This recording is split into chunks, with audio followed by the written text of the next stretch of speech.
hoje está muito especial, um assunto necessário falarmos sobre a ansiedade. A gente está falando hoje das crianças, mas os adultos também andam muito ansiosos, né, Ana? Com certeza, né? A gente hoje está olhando para as crianças e segundo o Protaia, que é um programa de transtorno de ansiedade na infância e na adolescência da USP, 10% da população hoje sofre com algum transtorno de ansiedade na infância. Então, olha que número intenso, se a gente for parar pra pensar. É muita gente, né? É muita gente, a gente precisa cuidar disso. E as crianças, é aquilo que eu falei, criança já é gente. Essa é a base para a gente atender criança num consultório. E importante para os pais também entenderem que essa criança já tem sentimentos, já tem uma forma de mundo, já tem um eu que ela tá criando, que ela acha que vai agradar os pais, que vai agradar o mundo, aquilo que ela é de verdade. E a gente tem que entender que não é um mimimi, que não é frescura. Não, a depressão é uma doença que a gente tem tratamento, né? Tanto a depressão quanto a ansiedade, todas essas questões Isso que eu ia estão perguntar, ligadas. Ana. A ansiedade, ela vira depressão ou não? Não necessariamente, mas elas podem estar ligadas, né? Aquilo que eu falei. Pensando nessa incongruência, nesses sentimentos, a gente trabalha muito dentro do DSM com comorbidades. Então, uma pessoa com depressão pode ter crises ansiosas.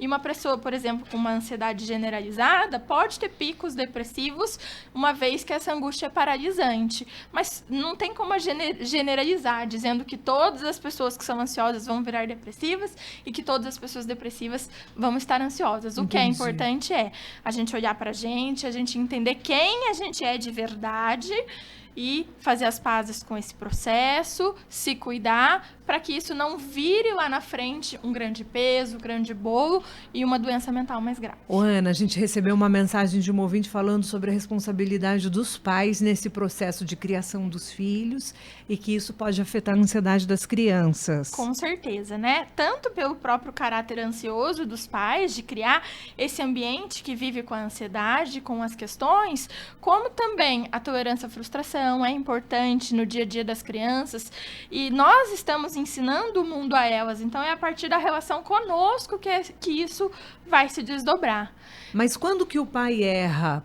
Quando o pai fala muito sim ou muito não? Não tem como a gente quando generalizar. O pai não consegue colocar limite nessa relação e quer sempre agradar? Ou quando o pai cobra muito e a gente quer uma criança inteligente, a gente quer uma criança linda, conectada, blogueira, essa cobrança também, que às vezes vem dos pais, né? Sim, a cobrança intensa, ela é um dos fatores de ansiedade, né? Eu falo muito para os meus pais, diante a um sintoma de ansiedade, a criança está numa crise, ela não está respirando. Nós sabemos racionalmente que aquilo é disfuncional, mas o primeiro passo, lembrando que a ansiedade pode estar ligada com a formação do eu, com quem ela acredita ser, é validar esse sentimento. E aí a gente valida o sentimento, a gente entende a angústia e vai conversar sobre a relação dessa angústia com a demanda do mundo. Eu entendo a sua angústia, mas nesse momento isso não é possível.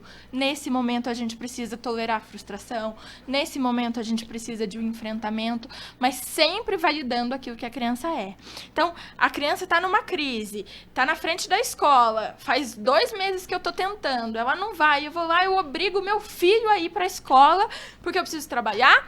A criança já não está se sentindo bem, ela já não está se sentindo segura, e aí a gente coloca uma decepção dos pais. Eu decepciono os meus pais. Temos mais uma marca de autoestima. Numa outra situação, isso pode aumentar. Então, sim, está relacionado, mas não tem manual de instrução. Cada criança é única, cada construção familiar é única, e por isso que a gente pode procurar ajuda, né? Não tem manual de instrução para criar filho, e a gente precisa entender como é que isso está estruturado na cultura daquela família, com os pesos que aquela família carrega, como você disse, no pensamento do dia. Às vezes é muito importante nós olharmos para os pais. Então, pais, uma vez que vocês levem seus filhos para acompanhamento, não mintam para os terapeutas. Vamos fazer um papel de parceria. Vamos contar para eles as suas verdadeiras angústias, as suas reais dificuldades, como é a ansiedade para você, como é que a sua criança lidava com essa ansiedade. Isso é importante para a gente entender aonde essa criança está situada.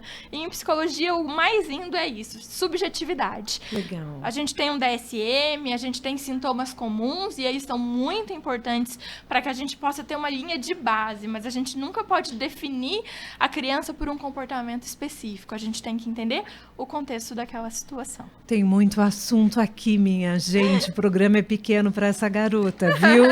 Muitos assuntos importantes e necessários. E eu, como mãe, estou aqui cheia de dúvidas, querendo saber mais, mas aí você vai precisar agendar um horário lá com a Ana para conhecer um pouco mais sobre esse assunto, para aprendermos, porque o mundo é essa troca, Ana. Exato. E o né? A gente aprende e esse. ensina o tempo todo. Procurar atendimento, procura uma avaliação com uma psicóloga.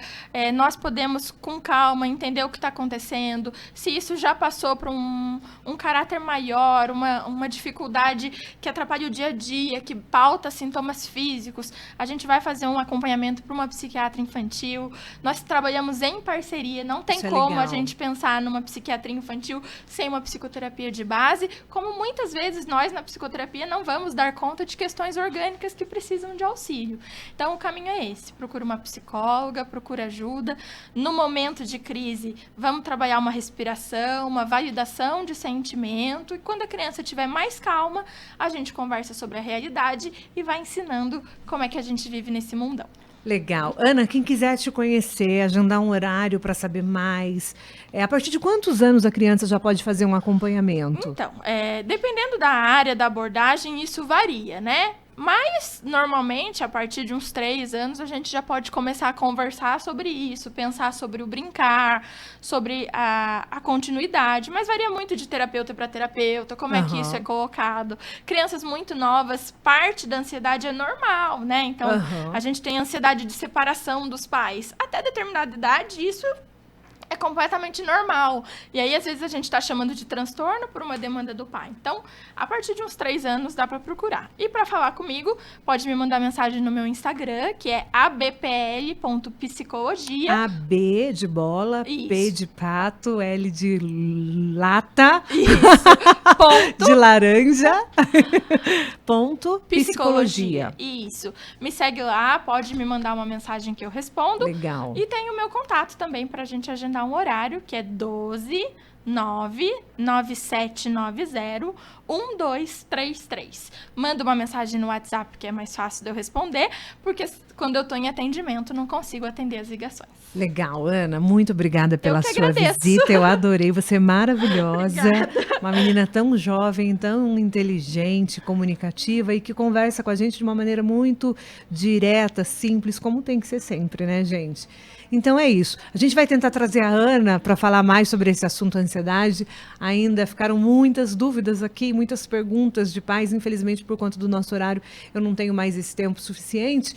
Mas vamos voltar, Ana. Com certeza, vai ser um prazer estar aqui de novo. Que delícia. Obrigada, Ana, mais uma vez. Qualquer dúvida pode me escrever lá. Combinado, Obrigada tá a você. marcado. Metropolitana